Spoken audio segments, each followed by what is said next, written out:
오늘 우리 하나님 말씀 출애굽기 16장 2절에서 4절 그리고 9절에서 15절 말씀을 봉독을 했습니다. 우리가 원래는 16장을 다 읽어보면 좋은데 시간 관계상 중요한 부분만 살펴봤는데 우리 이 말씀 가지고서 만후라고 하는 제목으로 우리 하나님 말씀 증거하겠습니다. 박 소장님 옆에 계신 분 같이 오신 거예요? Okay, so I welcome you. So actually, we are the Korean-speaking congregation. So yeah, so I know you understand, and then the Holy Spirit is falling on you, and then the same Spirit cover you in this service. So after the service, ask him. So what the message was, okay? He will tell you, okay? 우리 같이 말씀을 나누게 될 텐데 우리가 출애굽기에서 홍해를 건너는 이야기가 14장에 나옵니다.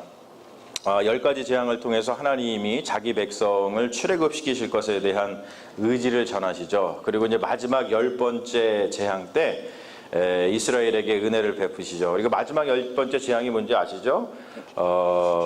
모든 그 애굽에 있는 그 장자 첫 번째 자녀를 죽이겠다라고 하는 그런 재앙이었어요. 그런데 하나님께서 이스라엘 백성에게 은혜를 베푸셔가지고 문설주에다가 어린 양의 피를 바르면 여호와의 신이 가다가 pass over, 그것을 그냥 패스해서 지나쳐가지고 가겠다라는 약속의 말씀을 주셔서 이스라엘이 은혜를 입죠. 그래서 이스라엘은 그 이후에 그것을 기념하면서 pass over, 6월절이라 그러죠. 6월절을 지키는 것을 우리가 볼 수 있습니다. 그 이후에 결국 이제 모세를 통해서 이스라엘을 애굽에서 나오게 하시는 것을 볼 수 있어요. 여러분 어딘가에 묶여 있던 곳, 유형이든지 무형이든지 어딘가에 내가 묶여 있었었는데 거기서 빠져나오는 일은 결코 쉽지가 않습니다. 강력한 저항에 부딪힐 뿐만이 아니라 그리고 자신의 목숨에도 큰 위협으로 다가올 수가 있어요. 영화에서도 보면은 조폭에 들어갔다가 조폭을 탈퇴하려면 어떻게 해야 되는지 아시죠? 손가락 하나 자르고 나와야 돼요. 쉽지가 않습니다. 마가복음 9장에도 보면은 예수님이 그런 말씀을 하시더라고요. 네 오른손이 죄를 짓거든 그거를 그냥 잘라버려라. 그리고 한 손이 없지 하나님 나라에 가는 것이 지옥에 가는 것보다 낫다. 또 네 발이 범죄를 하거든 그 발 하나 잘라버려라. 네 눈이 범죄하거든 그 눈 하나 잘라버려라. 이런 말씀 하십니다. 굉장히 무시무시한 말을 하는데 하나가 없이 그렇게 천국에 가는 것이 지옥에 가는 것보다 낫다라고 하는 말씀은 뭐냐면 어딘가에 죄에 매여 있는데 그 죄에서 다시 나오는 것이 그만큼 어렵다는 거예요. 이스라엘이 굉장히 어렵사리 출애굽이 쉽지 않았다는 뜻이죠. 어렵사리 출애굽해서 길을 나섰습니다. 그런데 평탄할 줄 알았는데 출애굽을 나오고 보니까 그 뒤에 애굽 군대가 쫓아왔어요. 그러한 상황에서 망연자실할 수밖에 없는 일이 또 벌어지죠. 뭐냐면은 길 앞에 홍해, 즉 바다가 놓여 있었습니다. 꼼짝없이 죽었구나 생각하는 순간에 굉장히 놀라운 일이 벌어지죠. 하나님은 모세를 통해서 홍해를 가르신다는 거예요. 여러분, 이스라엘은 하나님의 예상치 못한 도우심에 힘입어서 무사히 출애굽에 성공을 합니다. 하나님의 예상치 못한 도우심에 힘입었어요. 우리가 인생을 살아가면서 어딘가에서 나오고 싶을 때 정말로 내가 이거 어떻게 할 수 없는데 또 내 앞에 무엇인가가 있어서 여러분 힘들고 어렵거든 하나님을 바라보십시오. 정말로 예상치 못한 하나님의 도우심이 우리에게 오는 것을 여러분 경험하게 될 줄로 믿습니다. 출애굽 사건의 긴박함을 전하는 14장이 끝나고 나서 이스라엘이 이제 살았구나. 홍해도 건너고 이제 쫓아오는 애굽 군대도 없으니까 이제 살았구나라고 안도의 한숨을 쉽니다. 그리고 입술에서 저절로 찬송이 흘러나와요. 여러분 죽을 고비를 넘긴 사람의 입에서는 감사와 찬송이 저절로 나오는 법이에요. 사실 우리가 예배당에 나와서 예배 드릴 때 그런 마음으로 와야 돼요. 죽을 고비를 넘긴 사람처럼 나와서 예배를 드려야지 이 예배 가운데 감사와 찬송이 흘러넘치고 이 예배가 더욱더 은혜로울 줄로 믿습니다. 사실 우리가 그렇지 않습니까? 복음이 그런 거예요. 우리가 죽을 수밖에 없었었는데 우리가 예수 그리스도 때문에 그 죽을 고비를 넘기고 와서 주님 살려주셔서 감사합니다 라고 하는 그 신앙의 고백 가운데서 예배 드리는 것이 우리 기독교인들의 예배가 아닙니까? 모세와 이스라엘의 감사와 찬양의 시가 15장에 나와요. 출애굽기. 그리고 모세와 남자들만 감사와 찬양 노래를 부른 것이 아니고 15장에 보면은 미리암, 즉 모세의 누이였던 미리암, 그리고 여인들도 감사와 찬양의 노래를 소고와 춤을 추면서 소고치면서 춤을 추면서 부르는 것을 볼 수가 있어요. 그야말로 뭐냐면 모든 이스라엘이 야 이제는 살았구나, 야 이제는 살았구나 라고 하면서 안도의 한숨을 쉬면서 기뻐했다는 뜻입니다. 그런데 그 기쁨도 잠시라는 것이죠. 홍해를 건넌 이스라엘이 들어선 곳이 어디냐면 수르 광야라는 곳이었어요. 광야에 이르자 그들의 입에서 나오던 감사와 찬양의 노래는 온데 간데 없어지고 이제 그 입에서 뭐 나와요? 원망이 흘러나오기 시작했습니다. 그 수르 광야에 마라라는 곳이 있었어요. 마라라는 곳이 이르러가지고 그들이 너무나 힘들고 어려우니까 쉬면서 거기에 물이 있었었는데 그 물을 마셨어요. 그런데 그 물을 마셨더니 그 물이 썼습니다. 그러니까 사람들이 그랬어요. 그 물 마시지 마라. 그래서 마라가 된 건 아니고요. 그 물이 쓰다라고 하는 뜻의 마라입니다. 물이 써서 못 마셨습니다. 그러니까 이스라엘이 뭐라 그래요? 모세와 아론을 향해서 원망을 합니다. 이 써가지고 이 물을 어떻게 먹으라고 우리를 주는 것이냐 원망합니다. 그리고 장면이 오늘 우리가 살펴보고자 하는 출애굽기 16장으로 넘어갑니다. 그들은 오아시스가 있던 엘림을 떠나서 신광야로 들어섭니다. 그때가 출애굽을 한 지 45일쯤 된 때였어요. 이스라엘은 그곳에서 모세와 아론을 향해서 또다시 원망을 하기 시작하는데 그들의 원망을 우리가 직접 한번 다시 보죠. 우리가 애굽 땅에서 고기가마 곁에 앉아 있었던 때와 떡을 배불리 먹던 때에 여호와의 손에 죽었더라면 좋았을 것을 너희가 이 광야로 우리를 인도해내어 이 온 회중이 줄여 죽게 하는도다. 이게 이스라엘의 원망이었습니다. 우리가 흔히 이렇게 모세와 아론을 향해서 실은 모세와 아론을 향해서 원망하는 것이 아니고 누구를 향해서 원망하는 거예요? 하나님을 향해서 원망하는 것이죠. 이렇게 원망하는 이스라엘 백성을 보고서 참 철이 없다, 이스라엘 백성은 참 나쁘다, 신앙이 없다 이렇게 생각하는 경향이 있습니다. 근데 여러분 그것은 우리의 잘못된 생각입니다. 힘들고 어려울 때 원망하는 거, 힘들고 어려울 때 탄식하는 것은 나쁜 일이 아니에요. 여러분 정말로 나쁜 것은 무엇인지 아십니까? 정말로 나쁜 것은 뭐냐면 힘들고 어려운데도 주님 앞에 나와서 원망하지 않는 것, 그것이 정말로 나쁜 겁니다. 성경은 원망과 탄식을 나쁘다고 이야기하지 않아요. 그것은 연약한 우리의 인간에게 주어진 일종의 권리 또는 의무 같은 것입니다. 힘들고 어려운 일이 있으면 우리는 마땅히 주님 앞에 나와서 원망할 수 있는 것이고 또 마땅히 주님 앞에 나와서 원망해야 한다는 거예요. 사랑하는 여러분, 왜 우리는 어렵고 힘든 일이 있는데 원망을 하지 않습니까? 성경은 온갖 원망으로 가득 차 있습니다. 대표적인 성경이 시편입니다. 시편은 원망의 시, 탄식의 시예요. 그것으로 가득 차 있습니다. 그리고 우리가 잘 알고 있는 복음서 누가복음 18장에 보면은 예수님께서 사람들에게 가르침을 주실 때에 항상 기도하고 낙심하지 말아야 할 것을 비유로 말씀하시면서 과부와 재판장의 이야기를 들려주셔요. 과부는 원한이 있어가지고 재판장에게 매일같이 나아가서 재판장에게 자신의 원한을 풀어달라고 쪼릅니다. 결국 재판장은 의로워서 과부의 원한을 풀어준 것이 아니라 매일같이 찾아오는 과부가 귀찮아서 그 원한을 풀어줍니다. 그러면서 예수님은 사람들에게 이렇게 말씀하세요. 우리 같이 한번 이 말씀을 봉독해 볼까요? 같이 한번 봉독합니다. 시작. 하물며 하나님께서 그 밤낮 부르짖는 택하신 자들의 원한을 풀어주지 아니하시겠느냐? 그들에게 오래 참으시겠느냐? 내가 너희에게 이르노니 속히 그 원한을 풀어주리라. 할렐루야. 힘들고 어려운 일이 있으면 그것을 마음에 담고 있으면서 소갈이하지 마시고 주님 앞에 나와서 원망을 늘어놓으십시오. 그 문제가 풀릴 때까지 주님 앞에 나와서 원망을 늘어놓으십시오. 괜찮습니다. 주님 앞에 나와서 원망을 늘어놓는 일은 죄가 아니에요. 오히려 그것은 주님께서 우리에게 원하시는 일입니다. 주님께서 속히 우리의 원망에 응답해 주신다는 거예요. 사랑하는 여러분, 돈이 필요하십니까? 은행만 찾아가지 마시고 주님 앞에 나와서 원망을 들어주십시오. 주님, 돈이 필요합니다. 저는 왜 이렇게 돈이 없습니까? 원망하십시오. 여러분, 몸이 아프십니까? 병원만 가지 마시고 주님 앞에 나와서 원망을 늘어놓으십시오. 왜 제 몸이 왜 이렇게 아픕니까? 주님이 만드신 몸인데 왜 이렇게 아프게 하십니까? 지금 원망을 좀 늘어놓으세요. 여러분, 마음이 아프십니까? 상담사나 친구만 찾아가지 마시고 주님 앞에 나와서 원망을 늘어놓으십시오. 속상한 일이 있으십니까? 엄한 사람한테 화풀이하지 마시고 주님 앞에 나와서 원망을 늘어놓으십시오.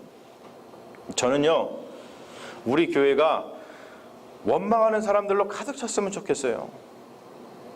어려운 일이 있거든 힘든 일이 있거든 여러분 차라리 다른 데 가지 마시고 저를 찾아와서 원망을 늘어놓으십시오. 그리고 우리가 함께 손을 잡고 주님 앞에 나가서 그 원망을 늘어놨으면 좋겠어요.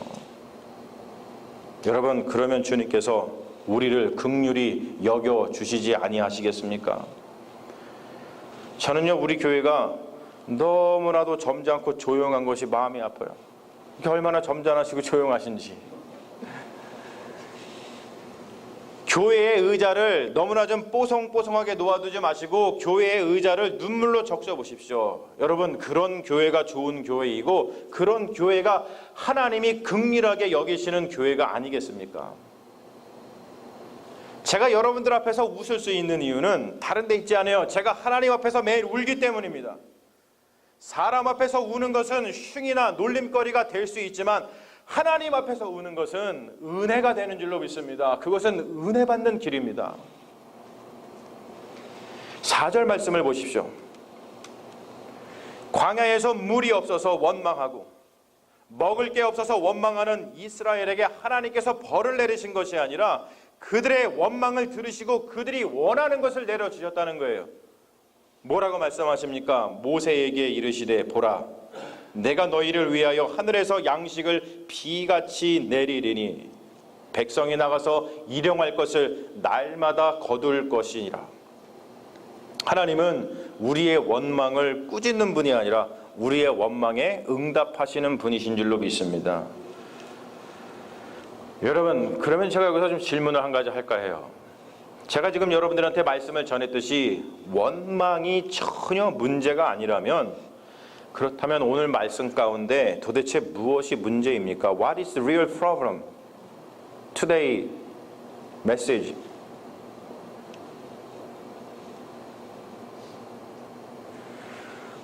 이스라엘에게 무엇이 문제였는지 그리고 우리가 신앙생활을 하면서 무엇이 문제인지 다음 구절에 나와요. 하나님은 그들의 원망에 응답하셔서 그들에게 하늘에서 양식을 비같이 내려주시겠다고 약속하시면서 다음과 같은 말씀을 하시는데 뭐라 그러시냐면 이같이 하여 그들이 내 율법을 준행하나 아니하나 내가 시험하리라, 내가 테스트할 것이다 라고 말씀을 하십니다. 하나님이 하늘에서 양식을 비같이 내려주시면서 그들에게 내리신 명령이 있습니다.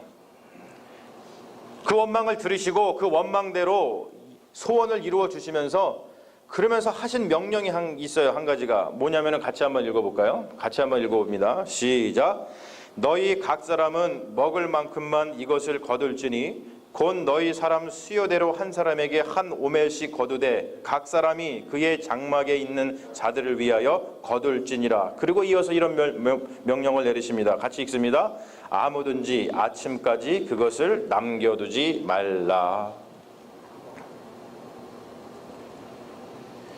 이러한 명령을 주신 후에 하나님께서는 약속하신 대로 이루시는 분입니다. 우리는 약속하신 대로 이룰 수 있는 능력이 없지만 하나님께서는 약속하신 대로 이룰 수 있는 능력을 가진 엘샤다이 하나님이신 줄로 믿습니다. 그 하나님께서 약속하신 대로 하늘에서 양식을 비와 같이 내려주십니다. 여러분, 하나님께서 하늘에서 비와 같이 내려주신 그 양식의 이름이 무엇입니까? 우리가 잘 알고 있는 만나입니다. 제가 사진을 하나 가지고 왔는데 보실까요? 저런 거예요. 만나가 하늘에서 내렸어요. 근데 여러분, 이 만나 사건을 통해서 이스라엘이 잘못한 일, 그리고 또는 우리가 신앙생활하면서 잘 못하는 일이 무엇인지를 알게 된다는 것이죠. 자, 우선 하나님은 그들에게 약속을 지키셔서 저녁에는 메추라기를 보내 그들에게 고기를 먹게 하시고 아침에는 이슬이 진 텐트, 그들이 친 텐트 주위에 내리게 하고 그 이슬이 마른 후에 광야 지면에 작고 둥글며 서리 같은 것이 놓이게 하십니다. 그런데 문제가 뭐냐면 이스라엘이 그것이 무엇인지 못 알아봤다는 거예요. 15절 말씀에 보면은 그들은 서로 이렇게 이야기를 합니다. 이스라엘 자손이 보고 이것이 무엇인지 알지 못하여 서로 이르되 이것이 무엇이냐? What is it? 이렇게 얘기했다는 것이죠. 여러분 보세요. 하나 넘겨주세요. 만나의 히브리어는 뭐냐면 오늘 성경에 오늘 말씀의 제목이 뭐였죠? 만후죠. 그래서 만후라고 제가 오늘 말씀의 제목을 적어봤는데 만나의 히브리어가 만후입니다. 만후. 근데 만이라고 하는 히브리어는 from이라는 뜻이고 who라고 하는 것은 he or it이라고 하는 뜻이에요. 그런데 히브리 학자들, 히브리어, 그러니까 구약 성경을 공부하거나 또는 그 히브리 사람들, 이스라엘 사람들 중에 이 자기네들의 그 히브리 성경을 공부하는 학자들이 있거든요. 그 학자들이 만후가 what is it? 이것이 뭐야? 라고 번역된 것에 대해서는 이집트어의 영향이 컸을 거라고 이야기를 합니다. 이집트가 어디예요? 애굽입니다. 애굽. 이스라엘 백성이 애굽에서 430년을 살았어요. 이스라엘 백성이 애굽어를 알았을까요? 몰랐을까요? 여러분 지금 미국에 사시죠? 여러분 영어를 아세요? 모르세요? 조금 아시죠? 근데 이 사람들은 자그마치 430년을 애굽에서 살았는데 당연히 이집트어를 알았을 거예요. 지금 이들은 이집트 즉 애굽에서 나온 지 얼마 안 되었을 뿐만이 아니라 이스라엘 중에는 성경에 보면 잡다한 족속이 같이 나왔는데 그 잡다한 족속이 뭐냐면 이스라엘 사람들 또 애굽에서 이집트 사람들 애굽에서 같이 살던 사람들이 섞여가지고 출애굽을 했습니다. 그런데 여러분 제가 저기 써놨지만 이집트어로 man이라고 하는 것은 what이라고 하는 뜻이고 who라고 하는 것은 it이라고 하는 뜻이에요. 그래서 이것을 이집트어로 옮기면은 man, who는 이집트어로 뭐라고요? what is it이 됩니다. 그러나 히브리어로는 명확하게 다르게 번역될 수가 있어요. 제가 위에서 말했듯이 man이라고 하는 히브리어는 from이라고 하는 뜻을 가지고 있고 who라고 하는 것은 he or it이라고 하는 뜻을 가지고 있어요. 그런데 이것을 히브리어로다가 번역하면 이런 뜻이 될 수 있습니다. from, him. 여기서 힘은 누구를 가리키겠습니까?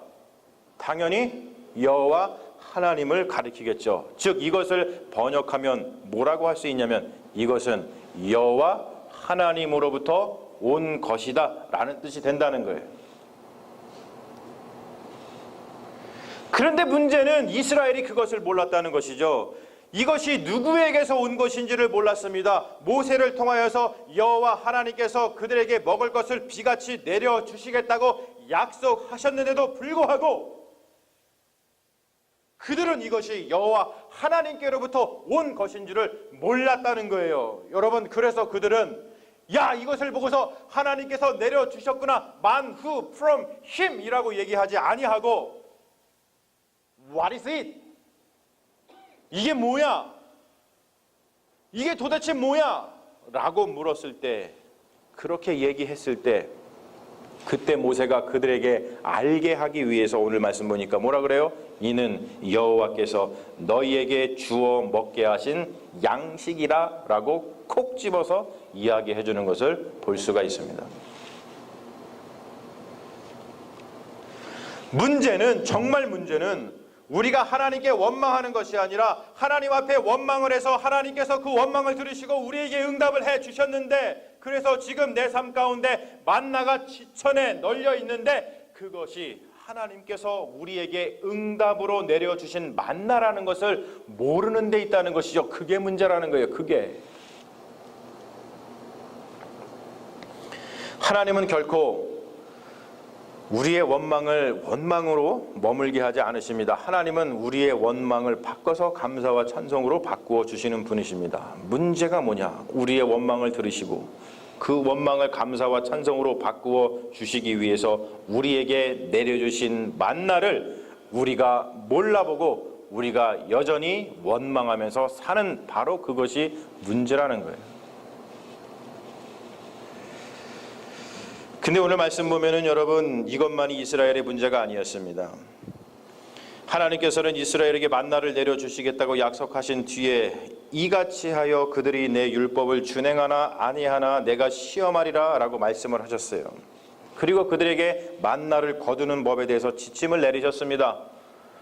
우리가 아까 살펴봤죠. 그 지침은 굉장히 간단합니다. 각자 먹을 만큼만 거두고, 그리고 내일을 위해서 또는 더 필요 이상으로 먹기 위해서 남겨두지 말라는 것이었어요. 왜 그러한 명령을 내리셨을까요? 하나님께서 너 먹을 만큼만 거두고 내일을 위해서 남겨두지 말고, 내일을 위해서 저장해두지 말고 오늘 하루 먹을 만큼만 거두어서 먹어라라고 말씀하신 이유가 무엇일까요? 여러분, 그것을 잘 아십시오. 하나님은 만나를 오늘만 내리실 것이 아니라 이스라엘이 광야의 여정을 마치는 동안 매일같이 성실하게 내려주실 것이기 때문에 그랬다는 거예요. 그런데 그들은 하나님의 시험을 통과하지 못했습니다. 그들은 하나님의 명령을 무시하고 내일을 위해서 더 많이 먹으려고 만나를 불필요하게 모아들였습니다. 그러자 여러분, 출애굽기 16장을 보십시오. 어떠한 일이 벌어집니까? 그 만나에서 벌레가 생기고 냄새가 나서 못 먹게 됐어요. 그들은 왜 하나님의 명령을 어기고 만나를 더 거두어 드렸을까요? 왜 그랬을까요? 그 이유가 중요합니다. 왜 그랬을까요? 그들은 하나님을 믿지 못했기 때문에 그렇다는 거예요. 하나님은 분명하게 말씀하시고 약속하셨습니다. 내가 너희를 위하여 하늘에서 양식을 비같이 내리리니 백성이 나가서 일용할 것을 날마다 거둘 것이니라. I will give you the daily bread every day, every day, every day. 그런데 여러분, 이스라엘 백성은 만나를 거두면서 자기들끼리 이렇게 속삭였을 거예요. 말씀에 나오지는 않지만 뻔하죠. 이렇게 얘기했겠죠. 하나님, 여호와 하나님, 그분이 어떤 분인 줄 알고 우리가 믿냐? 이 만나가 내일 또 내리리라는 법이 어디에 있어? 이 광야 한가운데서 나는 못 믿겠어. 그러니 나는 내일을 위하여서 또 내 배를 더 배부르게 하기 위해서 내가 모을 수 있는 한 많이 모을 거야. 그러면서 당연히 만나를 모았겠죠.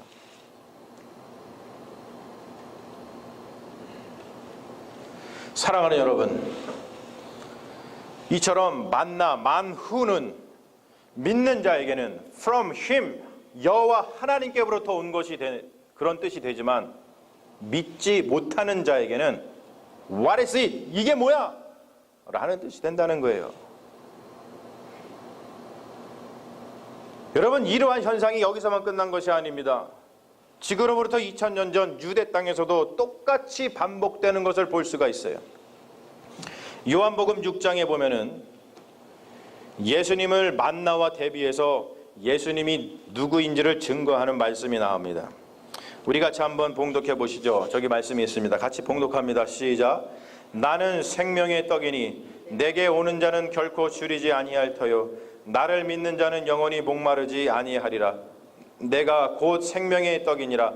너희 조상들은 광야에서 만나를 먹었어도 죽었거니와 이는 하늘에서 내려오는 떡이니 사람으로 하여금 먹고 죽지 아니하게 하는 것이라. 나는 하늘에서 내려온 살아있는 떡이니 사람이 이 떡을 먹으면 영생하리라. 내가 줄 떡은 곧 세상의 생명을 위한 내 살이니라. 할렐루야. 우리 주 예수 그리스도는 광야에서 내렸던 만나와 비교될 수 없는 하늘에서 내려오신 생명의 떡입니다. 그런데 우리가 복음서를 봐서 알잖아요. 그분이 하나님으로부터 온 생명의 떡, man who from him 라는 것을 알았던 자들은 그분을 따랐습니다. 그분을 믿었습니다. 그래서 그분의 제자가 되었습니다. 그리고 구원받고 하나님의 백성이 되었습니다. 그러나 여러분, 그분이 하나님으로부터 온 생명의 떡인 것을 몰라본 자들은 그분을 향해서 What is it? Who are you? 당신은 누구예요? 이게 뭐야? 라고 한 사람들은 그분을 어떻게 했습니까? 십자가에 못 박아 죽였습니다.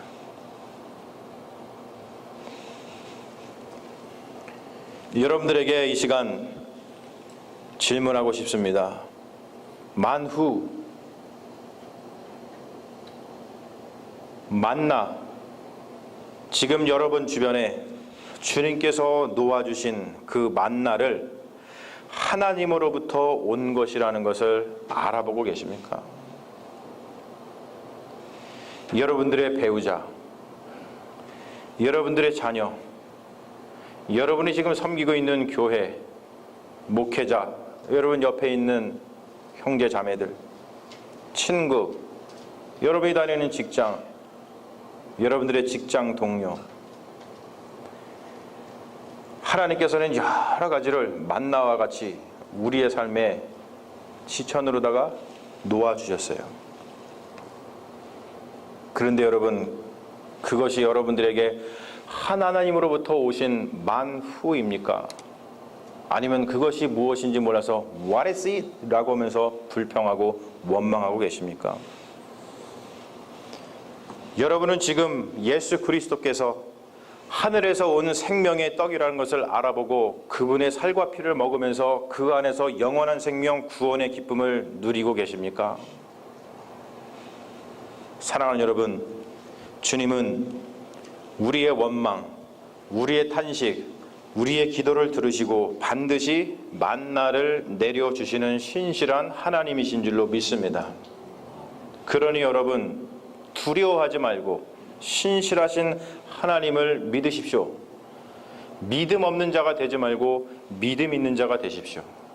하나님께서 우리에게 내려주신 생명의 떡이신 예수 그리스도를 믿는 믿음 안에서 사랑하는 여러분 평안히 가십시오. 같이 기도하겠습니다. 아버지 하나님, 주님께서 우리의 기도를 들으시고 또 어렵고 힘든 일이 있을 때마다 우리의 원망함을 들으시고 주님은 우리에게 하늘에서 내려주신 그 만나를 지천해 주셨는데 우리가 그것을 하나님께로부터 온 것인지 몰라보고 What is it? 이것이 무엇이냐라고 하면서 아직까지도 원망하고 있는 것은 아닙니까? 주님께서 우리에게 만나와 같이 하늘에서 내려주신 것을 가지고 우리가 기쁨과 즐거움으로 살아가고 또한 예수 그리스도가 하늘로부터 내려온 살아있는 생명의 떡이라는 것을 알고 그 안에서 기쁨과 구원의 은혜를 누리고 살아가야 될 텐데 그러지 못하고 아직까지도 What is it? 하면서 원망과 불평 가운데 사는 것은 아닙니까?